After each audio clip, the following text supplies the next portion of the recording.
Bendiciones, hermanos. Dios se les bendiga. Amén. Estamos aquí. Amén. Damos gracias a Dios por la oportunidad que nos da de este nuevo amanecer y la misericordia que ha tenido con nosotros en este día. Nos ha dado un día radiante y hermoso. Queremos leer en la palabra, en Salmo 107. Salmo 107, si se pueden poner de pie.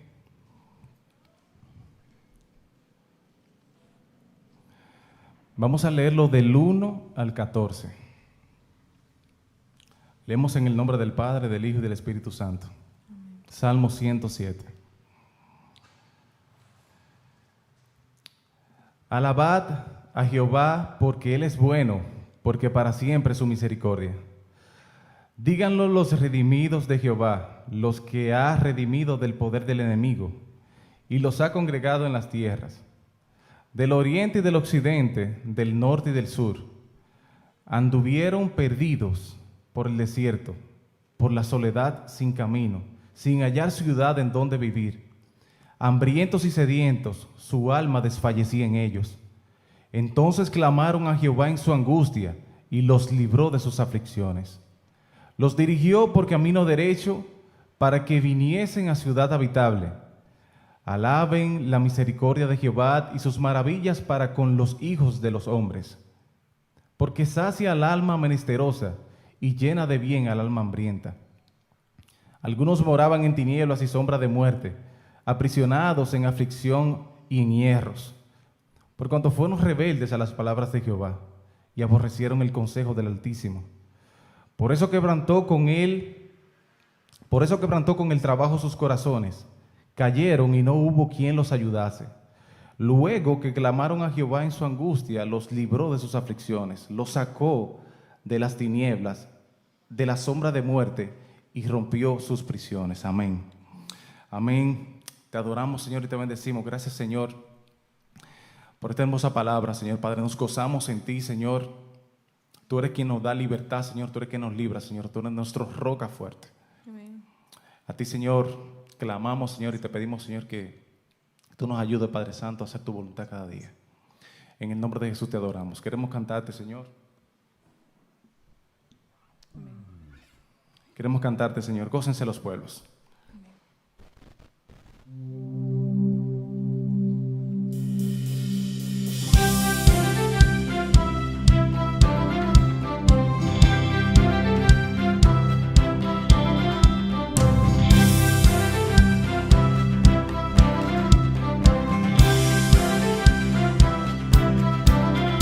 Nos llamaste de la oscuridad a tu gloriosa luz, para cantar que vivo está Cristo Jesús.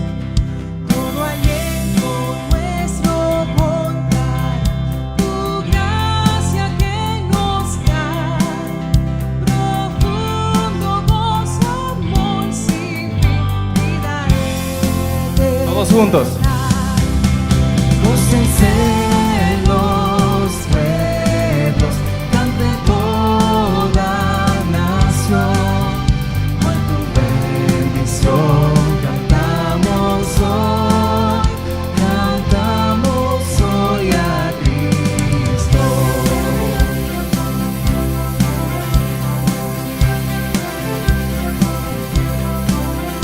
Tuya es la tierra y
Amén. Gracias, Señor Padre. Tú eres que rompe nuestras cadenas, Señor. Tú eres que lo libra, Señor Padre, de la muerte. Amén. Amén. Te bendecimos, Señor. Así queremos cantarte. Hay libertad en ti. Amén. Amén.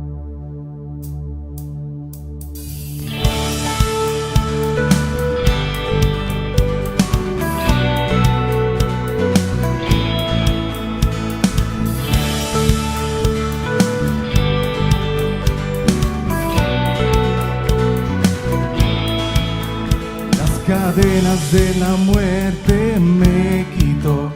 Para mí ya no hay condenación, hay libertad,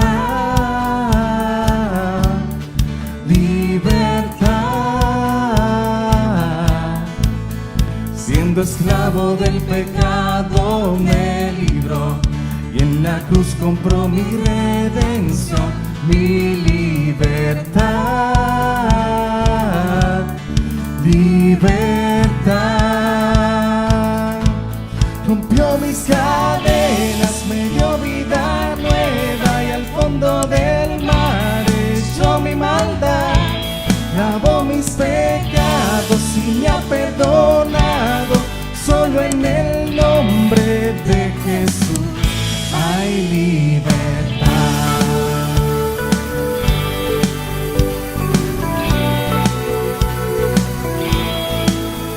Yo proclamo que en la cruz por mí murió y cambió mi duro corazón por libertad, libertad. El poder de su evangelio me sanó y no me avergüenzo del Señor, mi libertad, libertad. Rompió mis cadenas, me dio vida nueva y al fondo del mar echó mi maldad. Lavó mis pecados y me ha perdonado. Solo en el nombre de Jesús hay libertad. Al que el Hijo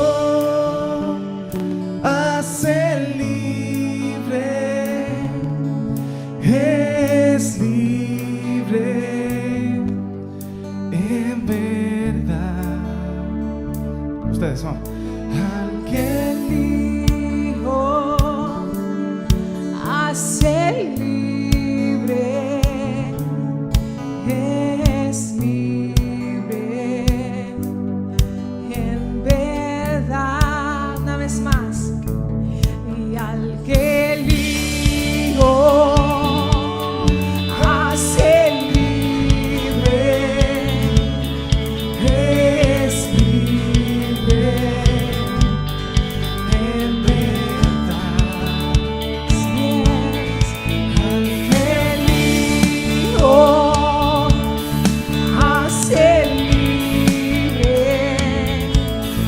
es libre en verdad. Rompió mis cadenas, me dio vida nueva y al fondo del mar echó mi maldad. Lavó mis pecados y me ha perdonado. Solo en el nombre de Jesús rompió mis cadenas, me dio vida nueva y al fondo del mar echó mi maldad. Lavó mis pecados y me ha perdonado. Solo en el nombre de Jesús hay libertad.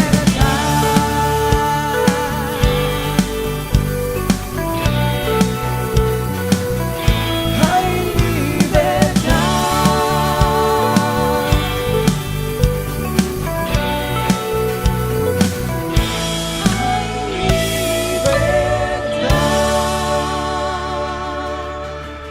amén.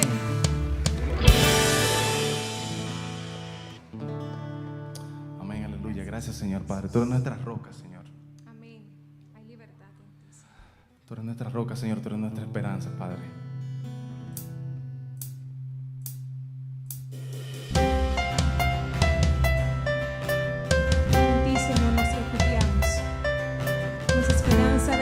eres tú, Señor.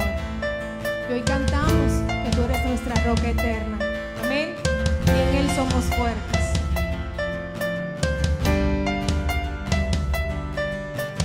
Mi esperanza está en Jesús, en su justicia y en la cruz. De nadie más dependeré, solo en su nombre confiaré.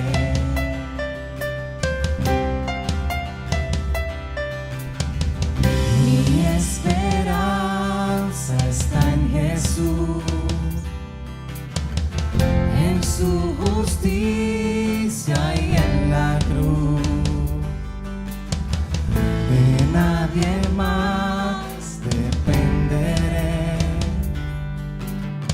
solo en su nombre confiaré. En Jesús, fuerte soy, solo en mi roca es, sobre la tempestad Él es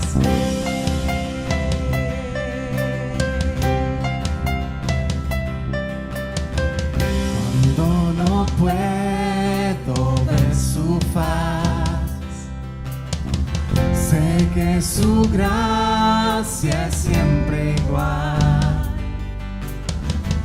A la tormenta venceré, mi ancla firme está en Él. Mi ancla firme está en Él. En Jesús, fuerte soy, solo en mi roca es, sobre la tempestad Él es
En tu presencia voy a estar, sin mancha ante Él vendré,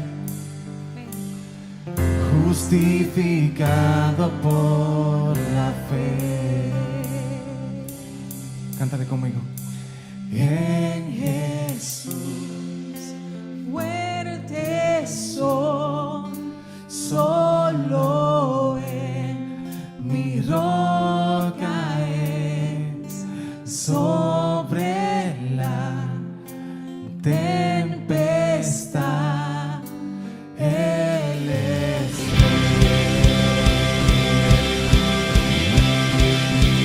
En Jesús, fuerte soy, solo en mi roca es, sobre la tempestad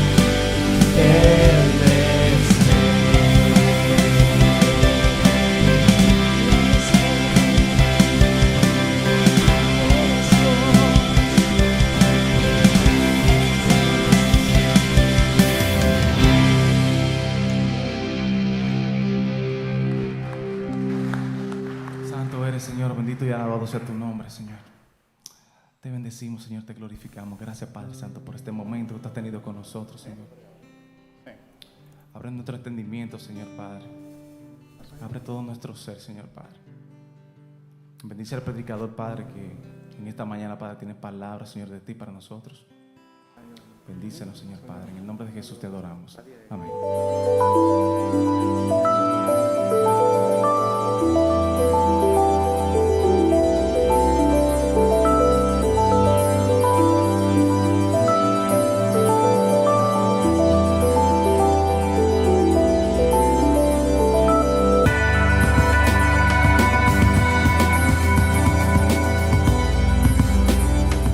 Hermanos, les invito a abrir sus Biblias en Primera de Pedro capítulo 4 versículos 12 al 19. Estamos predicando una serie que hemos titulado Esperanza en medio del sufrimiento. Y he titulado este sermón Un visitante inesperado. Un visitante inesperado.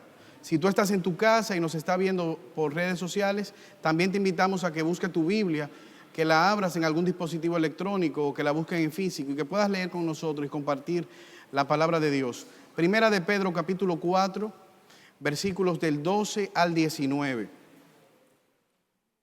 Leemos la palabra de Dios en el nombre de Jesús y el pueblo del Señor dice, amén.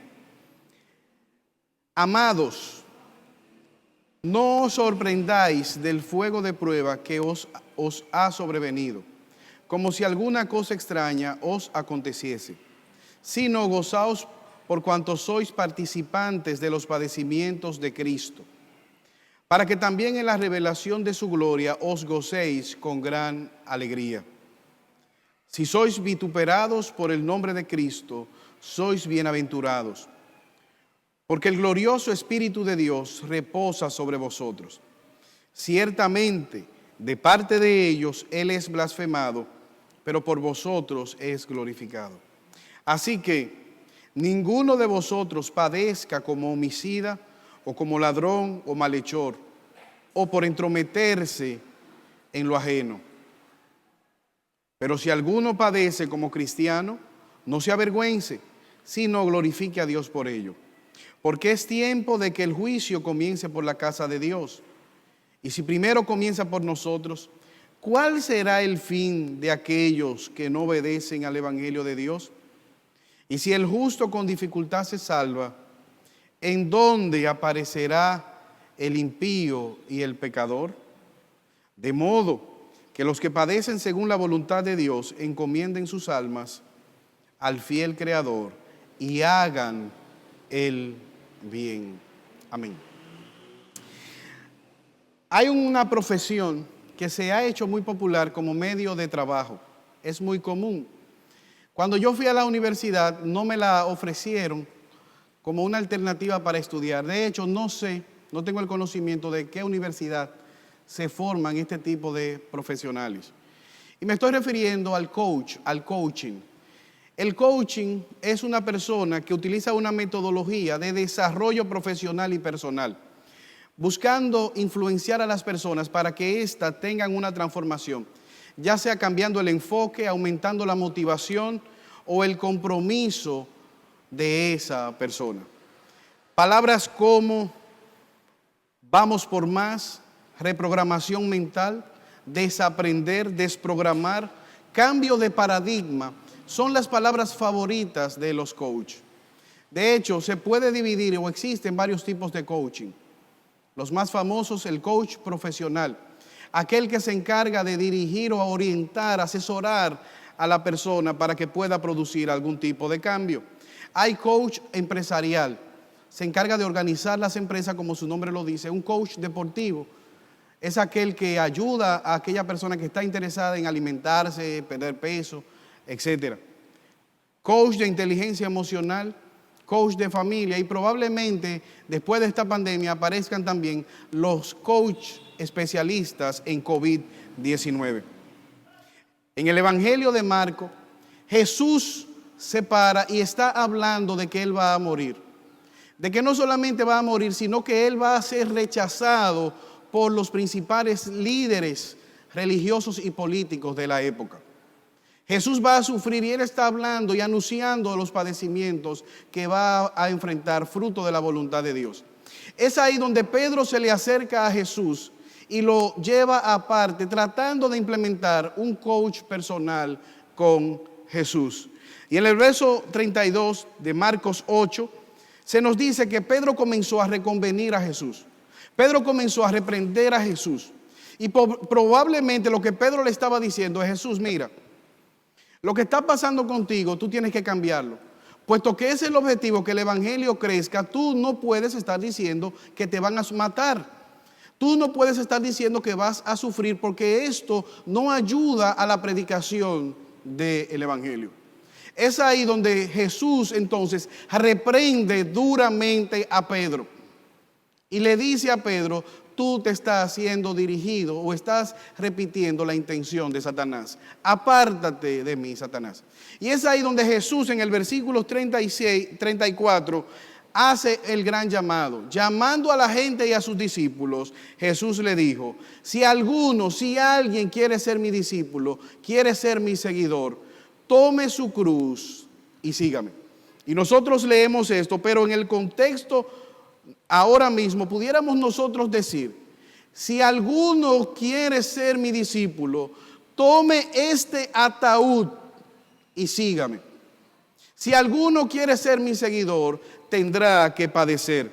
Y en el verso 35 de Marcos 8, Jesús le dice: porque el que quiera salvar su vida, el que quiera vivir para sí mismo, la va a perder. Pero el que esté dispuesto a entregarla por mi causa, la salvará. Y el versículo 38 Jesús dice: aquel hombre que se avergüence de mí en esta tierra, el Hijo del Hombre se avergonzará de él cuando venga en su reino con sus santos ángeles.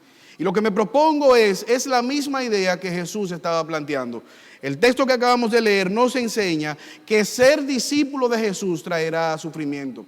Identificarse con la causa de Cristo traerá sufrimiento. Y eso es lo que nosotros vemos en este pasaje. Pero antes me gustaría que me acompañaras en oración para presentarnos delante del Señor. Eterno y buen Padre Celestial, en esta mañana venimos delante de ti glorificando y exaltando tu nombre. Suplicándote, oh Dios, que una vez más utilices el barro para tu gloria. Ten misericordia del predicador, el cual es imperfecto, que sus limitaciones no sean un impedimento para que tu nombre pueda ser predicado con claridad. Pero también ruego, oh Dios, por tu pueblo, por aquellos que han de escucharle, en especial por los no creyentes. Sálvales, oh Señor, conforta tu pueblo en esta mañana. Reprende a aquellos que están viviendo de una manera pecaminosa y que al final de todo lo hablado, tu nombre pueda ser glorificado, porque te lo pedimos por los méritos de Jesús. Amén. Este pasaje nos muestra primeramente la realidad del sufrimiento. Léalo conmigo en el versículo 12. Amados, no os sorprendáis del fuego de prueba que os ha sobrevenido, como si alguna cosa extraña os aconteciese. Amados, dice el apóstol Pedro, queridos hermanos. Pedro está pastoreando a la distancia a estas iglesias que están pasando por el sufrimiento. Yo les ruego con ternura, con afecto, con cuidado, que no se sorprendan del fuego de prueba que ha venido, de las circunstancias difíciles que han llegado a su vida. De hecho, nosotros hemos visto en algún momento grandes incendios. Usted no sé si lo ha visto en las noticias. Por ejemplo, en ciudades como California, año tras año sufren incendios donde hectáreas de tierra son destruidas, casas son destruidas y personas pierden incluso la vida en medio de estos incendios. En el año 64 después de Cristo se registró un gran incendio en Roma. Roma fue literalmente quemada, destruida en este incendio. Decenas de casas quedaron totalmente en ruinas. El Coliseo romano fue destruido. Y mientras esto ocurría, Nerón, el emperador, declamaba en la torre de Mecenas. Él declamaba porque era bien sabido que él quería reconstruir Roma. Y por lo tanto, luego de esta destrucción, fue fácil para Nerón culpar a los creyentes. ¿Por qué fue fácil? Porque ya ellos vivían de una manera diferente a como vivían los demás ciudadanos romanos. De hecho, ellos eran acusados de que en una mesa, en una cena que celebraban, comían carne humana y bebían sangre de seres humanos. Eran tratados como vampiros. Y como si todo esto fuera poco, uno de los barrios que no se quemó fue justamente donde vivían los creyentes. Entonces esto desató una cruenta persecución hacia los creyentes, empezando por el propio emperador, que iluminaba los jardines del palacio con creyentes empanizados en brea y quemados para iluminar en la oscuridad de la noche. Pero también él agarraba a los creyentes y los envolvía en pieles de animales y se lo lanzaban a otros animales para ser devorados. Es justamente antes de que todas estas persecuciones cruentas ocurrieran que Pedro les está escribiendo a estos hermanos. Ustedes van a sufrir. Eso es un visitante inesperado, un repentino sufrimiento. Y eso nosotros podemos verlo en las Escrituras.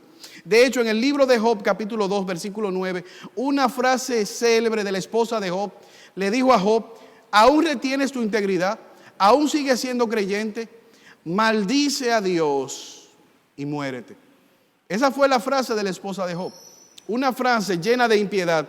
Pero a mí me gustaría que nosotros analizáramos la vida de esta mujer. Esta mujer acaba de perder a todos sus hijos.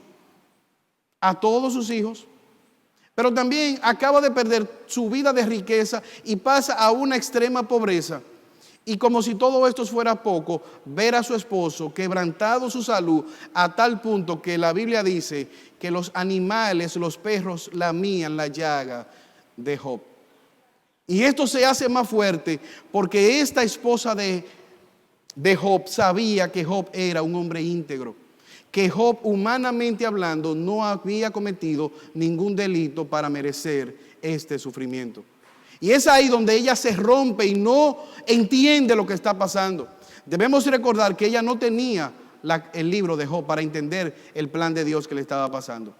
No estamos justificando, simplemente estamos entendiendo la situación difícil que esta mujer estaba pasando. Es quizás por esto que Pedro escribe a estos hermanos. ¿Para qué? Para que ellos no sean quebrantados por el sufrimiento repentino.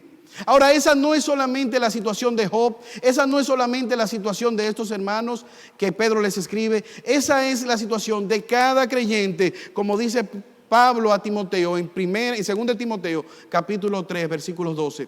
Todo aquel que quiere vivir piadosamente, todo aquel que quiere vivir para la gloria de Dios, padecerá persecución.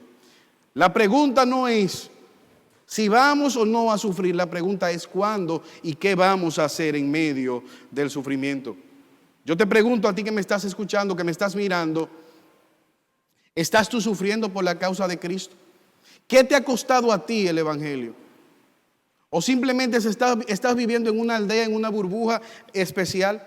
Ahora, ante el sufrimiento repentino que viene como cristiano, nosotros vemos dos tipos de reacciones. Primeramente, una respuesta incorrecta ante el sufrimiento. Acompáñenme en el versículo 12. No os sorprendáis del fuego de prueba. El sufrimiento puede producir en nosotros sorpresa. Y la palabra sorpresa, Pedro no está diciendo que es una sorpresa agradable. Es un invitado que llega con las maletas hechas, sin nadie estarlo esperando, y llegó para quedarse. Él entra y se sienta en nuestras vidas. Pedro dice: ¿por qué se sorprenden negativamente? ¿Por qué se sorprenden de este sufrimiento repentino? Es una sorpresa negativa. Y ahora, Pedro les dice: ¿por qué ustedes se sorprenden? Ustedes están en un mundo caído. Ustedes están en un mundo que aborrece la palabra de Dios. Ustedes están en un mundo que es influenciado por el príncipe de las tinieblas, por Satanás. Y no es extraño entonces que sufran. Versículo 1, capítulo 4. Cristo sufrió, padeció, siendo justo. Versículo 4 del capítulo 4. A ellos, a los no creyentes romanos, le parecen cosa extraña la manera como ustedes viven. Y les injurian. Versículo 12 del capítulo 2. Murmuran de ustedes como si fueran malhechores, como si fueran delincuentes. Y ahora ha llegado la prueba. Es un fuego purificador. Es un fuego que evidencia lo que hay en sus corazones.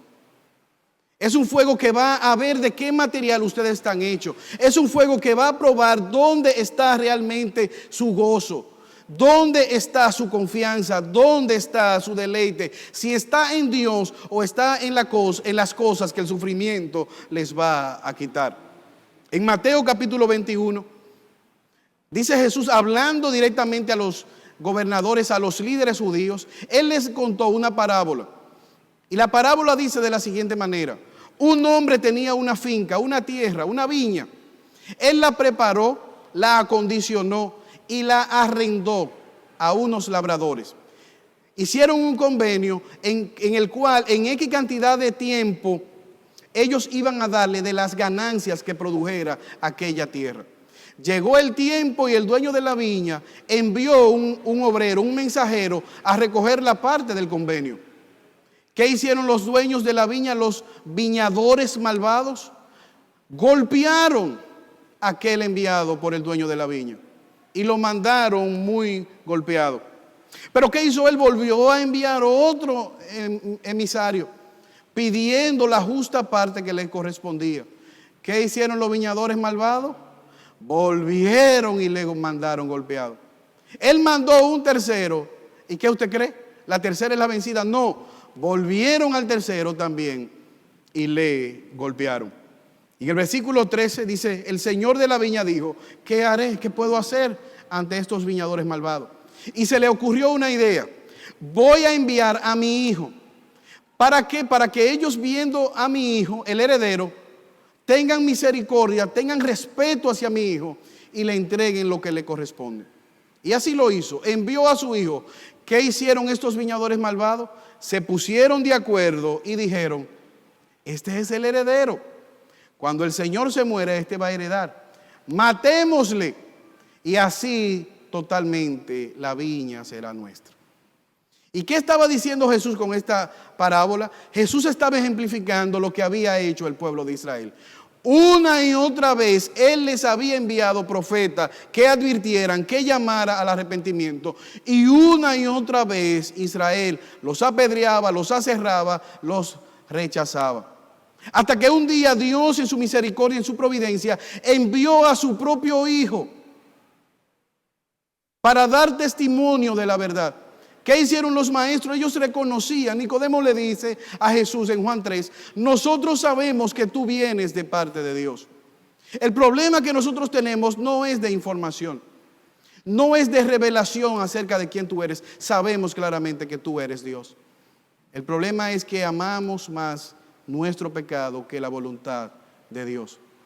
De hecho, un ateo le dijo a un cristiano, el problema de mi incredulidad, de mi ateísmo, se resuelve fácil.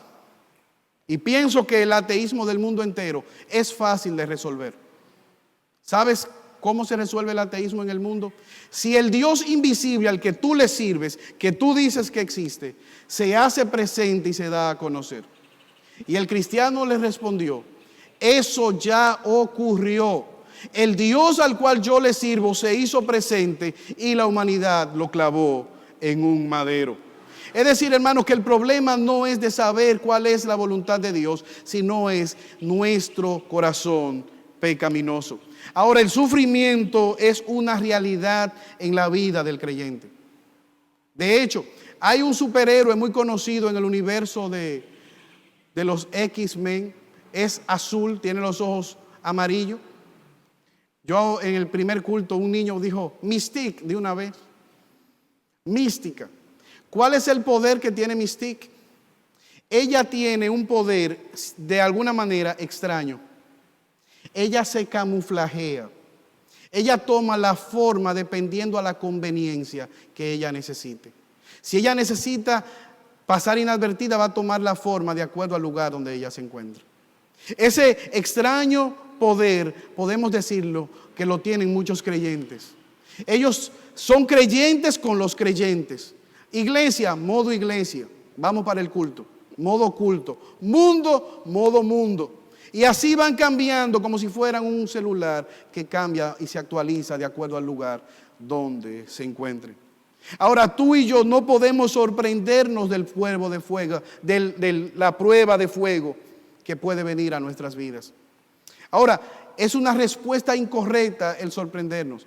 Pero el texto registra otra manera incorrecta, otra respuesta errada ante el sufrimiento. Versículo 16, léalo conmigo por favor.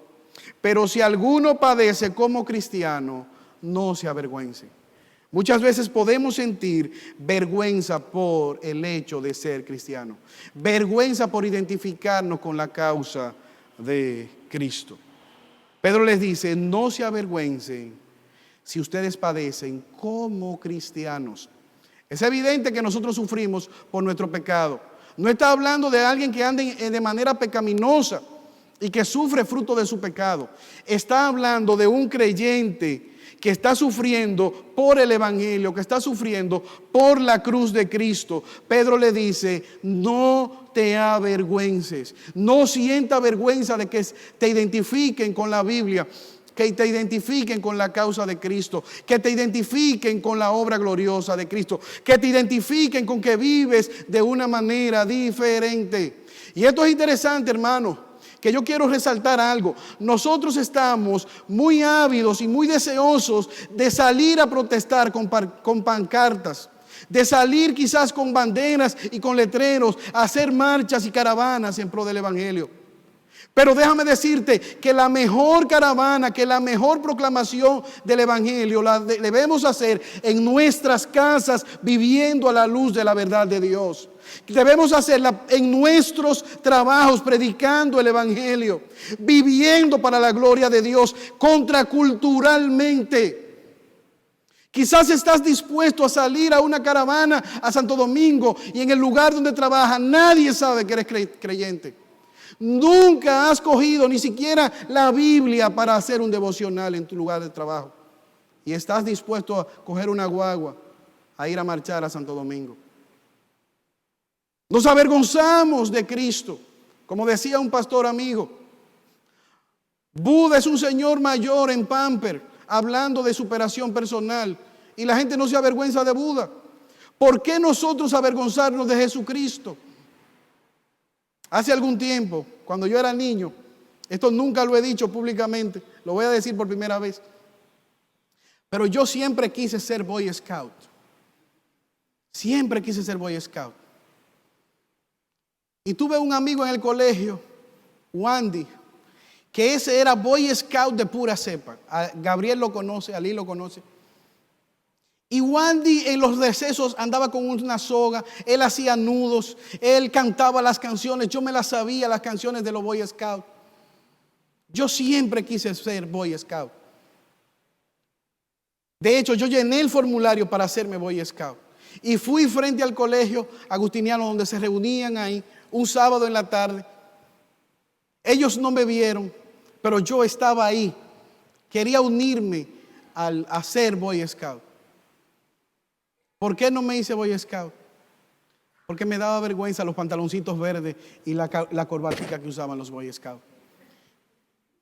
Me daba vergüenza. Incluso Wandy era tan acérrimo Boy Scout, que él se atrevió un día de colores donde te permitían ir con ropa de calle. Él fue vestido de Boy Scout. Ustedes saben la burla de toda la escuela fue Wandy en ese momento, vestido de Boy Scout, los pantaloncitos cortos y la camisita verde y el corbatín de colores.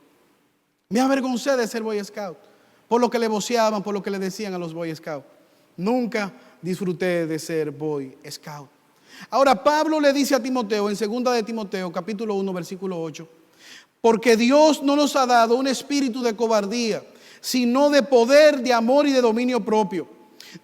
Timoteo, Dios no nos ha dado un poder para intimidarnos. Dios no nos ha dado un poder para avergonzarnos.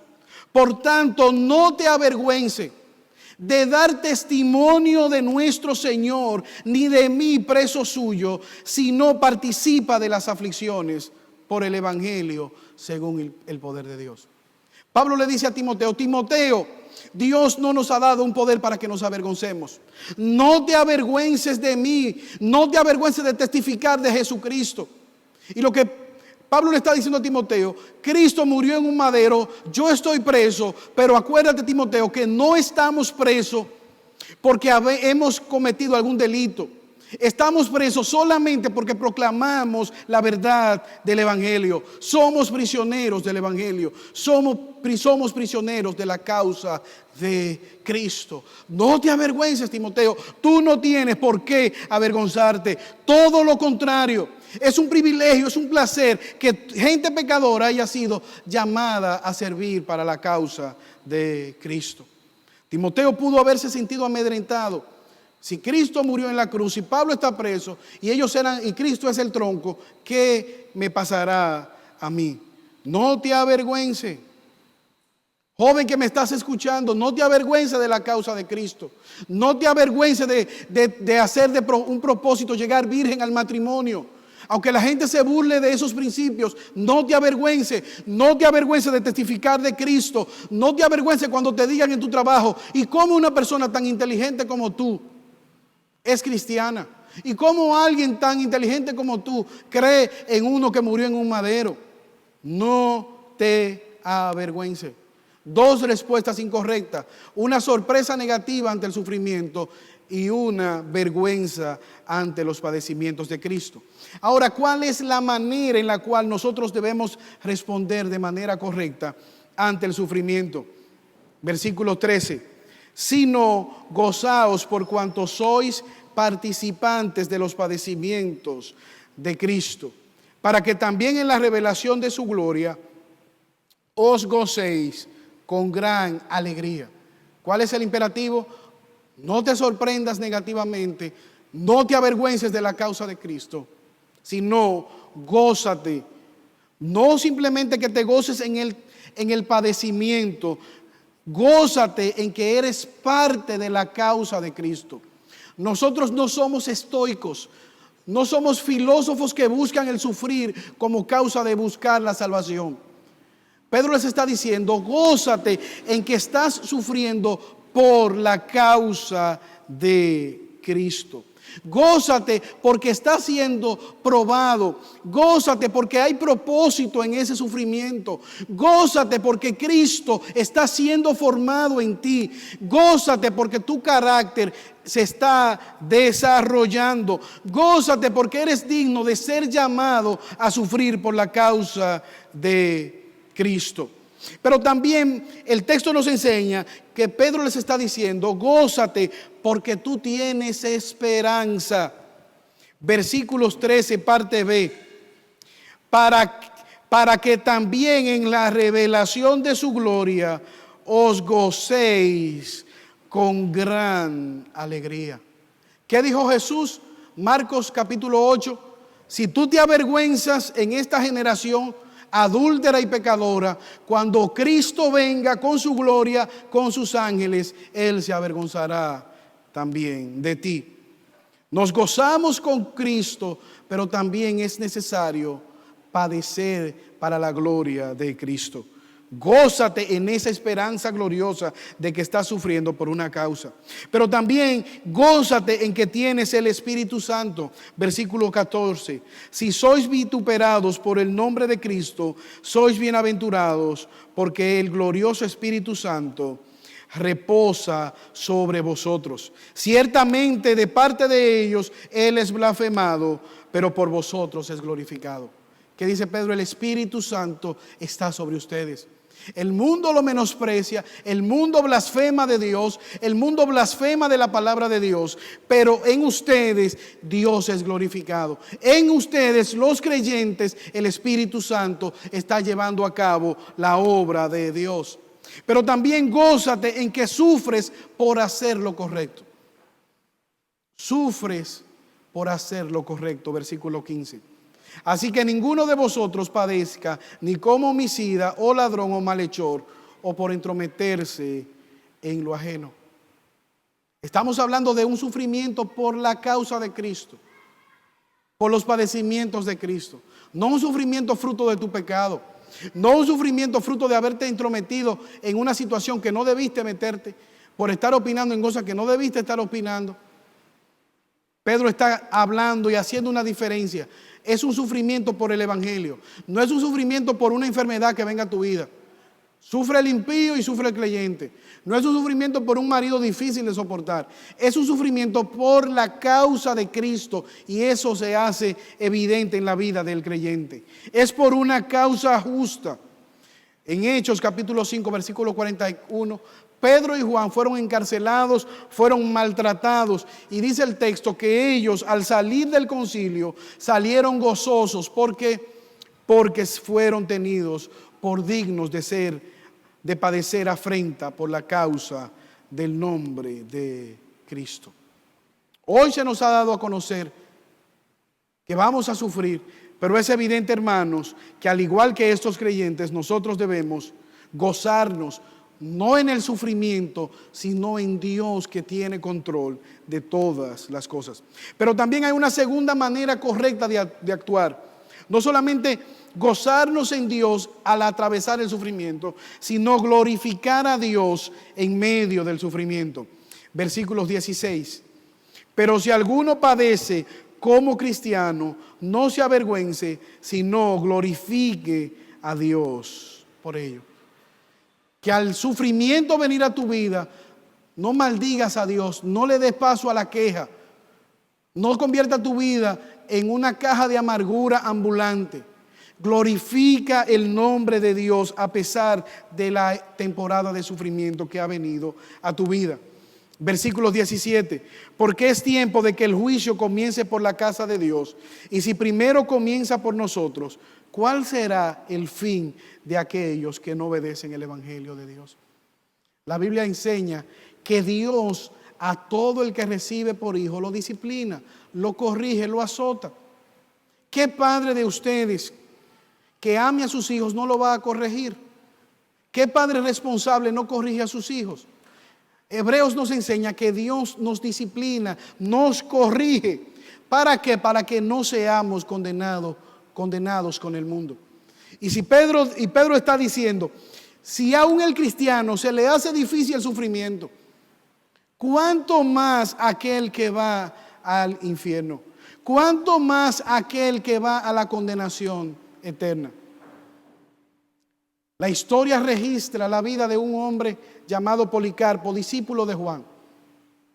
Él era pastor de Esmirna. Y dicen los historiadores que Policarpo fue apresado y llevado ante un gobernador llamado Cuadrato, un gobernador romano. Y Cuadrato le dijo, Policarpo, honra tu edad, ten misericordia de que eres un anciano. Abandona la fe y tu vida te será perdonada. Apostata de Cristo y te perdonamos la vida. Policarpo le dijo, y esto pasó a la historia, esta frase es recordada, dicha por Policarpo: 87 años tengo y le he servido. Nunca me ha hecho mal. ¿Cómo voy a negarle? Y no solamente le dijo esto, sino que le dijo algo a Cuadrato. Cuando me quemes en la hoguera, ese fuego se va a apagar. Pero hay un fuego mayor que yo te recomiendo que tengas temor. Porque ese fuego no se apaga. Es el fuego del infierno, de la condenación eterna. Y yo te recomiendo, Cuadrato, que pienses en ese fuego. Glorifica a Dios en medio del sufrimiento. Ahora, no solamente glorifiquemos a Dios y gocémonos en medio del sufrimiento. Alguien puede decirme, pastor, yo entiendo que debo gozarme en Cristo de que Él tiene control de todo mi sufrimiento. Yo entiendo que debo glorificar a Dios en medio del sufrimiento. Yo entiendo que tengo esperanza de que así como estoy sufriendo por la causa del evangelio, también voy a reinar con Cristo. Ahora, me duele. Me duele. Estoy sufriendo, es doloroso. ¿Qué hago? Versículo 19. Encomienda a Dios tu sufrimiento. Léalo conmigo, por favor. De modo que los que padecen según la voluntad de Dios encomienden sus almas al fiel Creador y hagan el bien. ¿Qué dice Pedro? Encomienda tu alma a tu Creador. Y es hermoso. Este es un término financiero. Es el término que se utilizaba cuando alguien iba con sus riquezas y la depositaba en un banco. La daba a guardar. Y eso es lo que Pedro está diciendo. Entrega tu alma a aquel que la puede cuidar. Entrega tu sufrimiento a aquel que cuida de ti. Entrega la custodia de tu alma, el cuidado, a aquel que está desarrollando tu carácter. Confía en la obra de Dios que se está llevando a cabo. Encomienda tu alma. Señor, mi vida la encomiendo a ti y puedo estar seguro de que tú responderás perfectamente. La historia registra de un siervo de Dios llamado Tomás Kramer, obispo de Canterbury. ¿Qué le pasó a Tomás Kramer? Cuando subió al trono, María I, María la Católica, conocida como María la Sanguinaria, aquel obispo de Inglaterra, fue encarcelado por 2 años simplemente por ser protestante. Y fue obligado a ver a sus 2 mejores amigos quemados frente a él en la hoguera. Esto quebrantó la voluntad de Tomás Kramer y firmó unos documentos donde él abandonaba su fe y su confianza en Cristo y declaraba públicamente la autoridad del papado romano. María I, María la Sanguinaria, estaba contentísima por aquella noticia. Pero era tal el odio que ella sentía por Tomás Kramer. Dicho sea de paso, él había facilitado el divorcio de su padre con su madre para que su padre se casara de nuevo. Y eso entonces aumentó el odio hacia Tomás Kramer. La reina le dijo: aunque te has arrepentido, aún así no te voy a perdonar la vida. Tus escritos han hecho mucho daño a la religión. Y por lo tanto, como quiera, te vamos a quemar en la hoguera. Pero aún así se le dio una oportunidad para que él diera su último discurso. Todo el mundo estaba esperando que él iba a abandonar la fe, a apostatar de la fe. Y él se paró y dijo: yo me retracté del evangelio, pero ahora yo me retracto de haberme retractado. Y muero como un protestante, muero como un creyente. Yo confío plenamente en Jesucristo. Y como esta mano indigna fue la que firmó ese edicto donde yo me retractaba, que sea esta mano la primera en ser quemada. Y voluntariamente Tomás Kramer metió su mano en la hoguera hasta que esta mano se quemó como un trozo de madera. Y luego él voluntariamente fue quemado en la hoguera. Sus últimas palabras fueron: Señor Jesús, recibe mi espíritu. Veo los cielos abiertos y a Jesús de pie a la diestra de Dios. Que Dios me ayude. Oremos en esta mañana. Señor, te alabamos y te bendecimos y glorificamos tu nombre, oh Dios, porque sabemos, oh Señor, que tú controlas todas las cosas. Aún el sufrimiento injusto que viene a nuestras vidas, tú tienes control de todas las cosas. Por eso, Señor, clamamos a ti en esta mañana que nos ayudes. Ayúdanos, oh Señor, a no avergonzarnos del Evangelio. Ayúdanos, oh Señor, a no sorprendernos negativamente cuando el sufrimiento venga a nuestras vidas. Hoy que vemos hombres impíos que se levantan en contra de tu palabra, te suplicamos que fortalezca la vida de tu pueblo, que aumentes nuestra fe, Señor. Ayúdanos, oh Señor, a gozarnos en ti, en tu causa, en tu propósito. Ayúdanos, oh Señor, a vivir cada día para que tu nombre sea glorificado. Sea a través de nuestra vida o a través de nuestra muerte, podamos vivir para tu gloria. Pero también, oh Señor, en esta mañana encomendamos a ti nuestras almas. Tú que eres aquel que puede guardarnos sin caída hasta el final.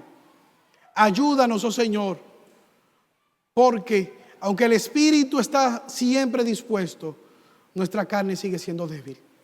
Porque te lo pedimos por los méritos de Jesús. Amén.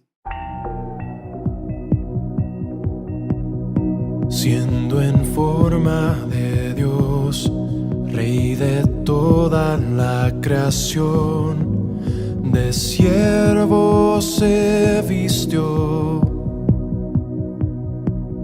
hasta lo sumo se humilló, sufrió la muerte en su misión, horrenda muerte en una cruz. Inmenso amor le hizo descender a servir al pecador. Gracias sin igual, Cristo demostró, dio su vida a mi favor. Pone en mí la misma mente que hubo en Cristo, hazme un siervo para tu gloria. Tomaré mi cruz de ser.